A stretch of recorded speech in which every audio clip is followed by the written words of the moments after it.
오늘 또 그대의 최고의 날입니다. 임은미 선교사 묵상입니다. 2024년 3월 4일 월요일 최고의 날. 무엇이 간음의 시작일까? 역대상 5장. 지금은 월요일 새벽 시간이 아니다.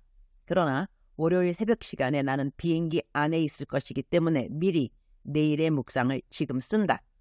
나는 짐 정리를 정말 못한다고 나 스스로 생각한다. 비행기에 갖고 가는 짐 정리는 더더욱 못한다. 일단 빨리 하지 못한다. 넣었다가 다시 무게 봐서 빼서 다른 거 넣었다가 흐흐흐. 남편도 내가 이렇게 짐들 정리를 잘 못하는 것을 안다. 얼마 전에 남편한테 난 정말 정리를 왜 이렇게 빨리 못할까 여보? 그랬더니 남편이 하는 말, 그것이 당신의 단점이긴 하지만 그것을 인정하는 것은 당신의 강점이야. 아이코, 감사한 이 위로의 한마디. 감사하게도 내 남편은 정리를 엄청 빠르게 하고 그리고 잘한다. 다들 이렇게 저렇게 부부들은 맞추면서 사는 것 같다. 남편과 아들 킴이 오늘 공항에 나올 터인데 둘 다 나 빨리 들어오라고 환영 인사가 격하다. 요즘은 남편보다 우리 아들 킴이 엄마 보고 싶다고 빨리 집에 오라고 하는 것 같다. 남편은 지금 수양회관 확장 공사로 인해 매일 너무 바쁜 듯 당신 집에 와도 나 3월 말까지는 바쁠 거야. 그러게 알았다고 했다. 우리 부부는 둘 다 하나님 일하는 것에 바빠서 죄질 시간이 없는 사람들이라서 감사. 우리말 성경 번역 역대상 5장 25절. 그러나 그들은 조상의 하나님께 죄를 범하고 하나님께서 그 앞에서 멸망시키신 가나안 땅 사람의 신들을 간음하듯이 섬겼습니다. But they were unfaithful to the God of their ancestors and prostitute themselves to the gods of the peoples of the land whom God had destroyed before them. 성경에는 하나님을 배신하고 다른 신들을 섬기는 일을 간음이라는 표현으로 사용한다.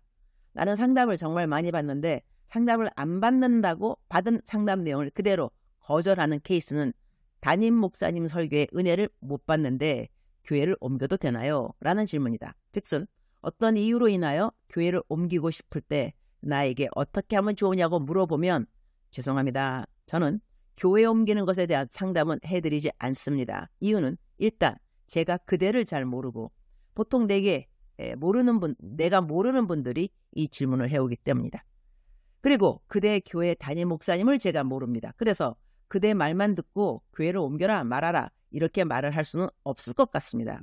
물론 이단인 경우는 얼른 나오라고 말을 하지만 이단 다니면서 나에게 교회를 옮겨도 되느냐? 그 묻는 사람은 지금까지 없었던 것 같다. 나는 상담 케이스가 아니라 여러 가지 질문을 받기도 하는데 어떤 때는 성경에 대한 질문이다. 답이 단답형일 수도 있지만 설명을 길게 필요로 하는 질문일 때가 있다. 그런 때에 나는 질문한 분의 교회에 담당 교역자 없느냐고 물어본다.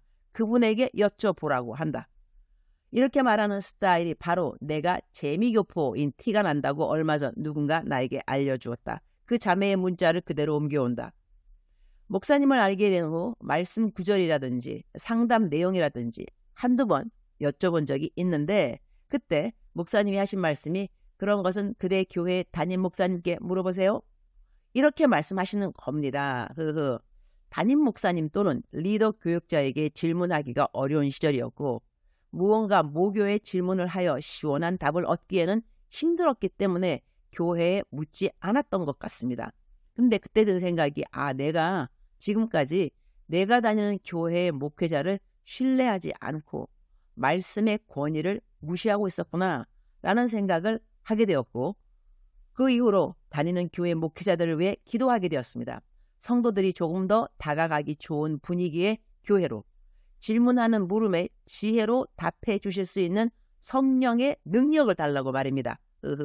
임 목사님의 칼 같은 대답과 스타일이 저를 잠시 움찔하게 만들었지만 결론적으로는 그 이후에 담임 목사님 설교가 점점 은혜가 되었고 전도사님들을 무시하지 않고 이해하며 섬길 수 있는 제가 되었습니다. 나는 이 자매가 내 답에 대하여 상처받지 않고 이렇게 성숙하게 반응해 준 것이 참 고마웠다. 내가 일일이 모든 사람의 질문을 다 답해 줄 수는 없는데 이렇게 나의 할 수 있는 답에 자신이 넉넉한 이해를 더하여서 자신의 믿음의 진보를 이루어낸 이 젊은 청년, 나는 감동 그리고 감사. 그리고 내가 많이 받는 상담 케이스 중 하나는 배우자의 간음에 대한 것이다. 스토리를 들어보면 듣는 스토리마다 그야말로 드라마다 드라마. 어떤 스토리는 내가 배우자 욕을 팍팍 해줄 때도 있다. 어떻게 그런 상황에서도 함께 사는지 그것이 신기하기도 하고. 간음, 바람핀다고 하는 것, 이유가 무엇일까? 그리고 왜 하나님은 우리들이 우상을 찾아갈 때 그것이 하나님을 향한 간음이라고 표현하는 것일까? 간음을 하게 되면 일단 이것은 서로에 대한 불신이요 배신을 뜻하게 된다. 오늘 묵상 구절에는 이스라엘 백성들이 자기들을 구해준 하나님을 배신하고 다른 민족들의 신을 찾아 음행을 했다고 한다. 하나님이 해주신 선한 일을 잊어버리는 것이 간음의 시작이 되는구나. 그런 생각을 저절로 하게 된다. 하나님이 우리에게 해주신 것들을 항상 생각한다면 우리는 하나님을 떠나 점쟁이를 찾아가지 않을 것이고 세상 사람들이 하는 것을 쫓아가지는 않을 것이다. 세상 사람들은 모이면 요즘 무슨 이야기를 하는가? 나는 사실 잘 모른다. 나는 만나는 사람들이 90% 하나님 믿는 사람들이다. 그리고 내가 상담을 하지 않고 교제 차원에서 만나는 사람들은 하나같이 하나님을 정말로 잘 믿는 사람들이다. 그러니 세상 사람들이 즐거워하면서 대화할 주제들이 우리에게는 없다고 하겠다. 우리는 만나면 무조건 하나님 이야기를 한다. 성경 이야기를 하고 간증들을 한다. 나는 얼마 전 지난번 11월 코스타에서 만난 코스타 강사들을 점심에 교제한다고 만났는데 세상에나 우리 7시간을 같이 있었다. 무슨 할 얘기가 그렇게 많았을까? 모조리 다 하나님 이야기였고 우리가 어려운 시간에 우리를 붙들어 주었던 성경 구절 자랑하느라 시간 가는 줄 몰랐다. 은혜를 부른 찬양 사역자 지선 전도사님은 우리 만난다고 대전에서 2시간 반인가 차를 운전하고 왔다. 돌아갈 때 교통 밀린다고 우리 저녁도 같이 먹자고 해서 저녁 먹고 난 다음 보내주었더니 집에는 아마 밤 10시 되어서 도착했다고 문자가 왔던 기억이 난다. 하나님 잘 믿는 사람은 둘이 있으면 하나님 이야기하고 혼자 있으면 하나님 생각하는 사람이라고 나는 요즘 그렇게 아주 짧게 하나님 잘 믿는 사람을 정의하는데 나는 만나는 사람들하고 이렇게 주로 하는 이야기가 하나님 이야기, 예수님 이야기, 성령님 이야기이다. 그러니 이 세상을 쫓아가는 가치관에 대한 이야기들 잘 모른다. 전에 듣는 말은 그래도 있다. 사람들은 모이면 주식 이야기하고 땅값 이야기하고 집 사는 거, 차 등등 이런 거 이야기한다고 한다. 나 주식이 없어서리 이런 이야기 해도 뭐 대화를 잘 할 수는 없을 것 같다. 사람들끼리도 간음을 하지 않으려면 간음할 상황을 안 만들어야 하는 것이 아닐까? 자신의 배우자 말고 다른 이성을 1대1로 자주 만나면 바람날 수 있는 환경이 되지 않을까? 이 외에도 우리가 배우자에게 성실할 수 없는 상황들을 만들면 우리는 간음할 수 있는 상황이 오픈된다고도 할 수 있겠다. 그래서 나는 상담학 가르칠 때 남자 목회자가 여자 성도님을 상담할 때는 가능한 사모님이 함께 있는 것을 권유하고 꼭 문을 열어놓을 것 등등 나름 조심해야 하는 규칙들을 가르친 기억이 있다. 주님이 왜 성경에 간음에 대하여 혹독한 가르침을 기록해 두게 하셨을까요? 간음하는 배우자를 경험하게 되는 사람들은 배신감이라는 감정을 아주 아프게 겪을 것 같아요.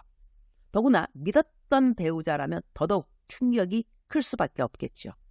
그 배신감은 바로 하나님이 우리들이 하나님이 해주신 모든 것 다 깡그리 잊어버리고 세상 것을 추구하고 세상에서 자랑시하는 것을 우리의 자랑으로 삼는 것을 보실 때 갖게 되는 아픈 감정이 아닐까 하네요.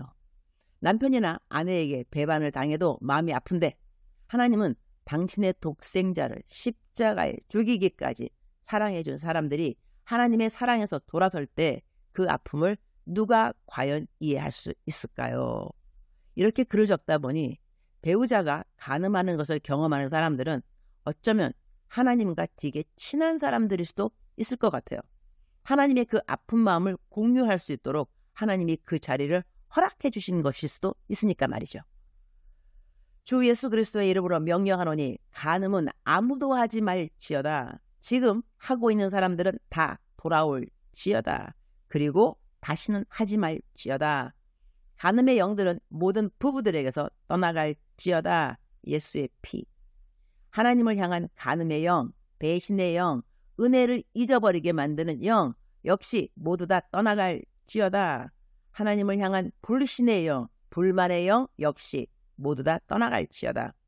주님하고 더욱더 깊고 넓은 사랑을 하기에 힘쓰는 오늘 하루가 되기를 기도합니다. 저는 기내에서 8시간가량 있어야 하니 잠들기 전까지는 주님하고 이런저런 이야기 나누는 재미있는 시간 될 것을 믿습니다. 주님 사랑합니다. 주님 감사합니다. 오늘 또 우리 주님 저를 보시면서 하루 종일 기쁘시면 참 좋겠습니다. 외울 말씀 요한일서 3장 18절. 자녀들아, 우리가 말과 혀로만 사랑하지 말고 오직 행함과 진실함으로 하자. 사랑하는 그대여, 사랑하는 그대여 출석 부르고 있습니다. 대답하셔야죠. 사랑하는 그대여, 사랑하는 그대여. 오늘 또 그대 하나님과 동행하실 텐데 우리가 동행하면서 곁눈질 딴 데 바라보고 그러면 동행하는 발걸음이 달라질 수도 있겠죠. 오늘 묵상 구절이 간음에 대한 거였는데 하나님과 동행하면서 자꾸 다른 사람 생각하면, 다른 신 생각하면 그러면 그것은 간음이 되겠죠. 다시 또 말하게 된다면 하나님과 동행하면서 걱정, 근심, 불안, 원망 이런 것만 가득 생각한다면 하나님 앞에 간음되는 그런 행동이 아닐까요? 하나님하고 동행하면 하나님의 생각 꽉 차게 하는 것이 하나님을 기쁘게 한다고 생각합니다. 사랑하는 그대여 사랑합니다. 사랑하는 그대여 축복합니다. 오늘 또 그대의 최고의 날입니다.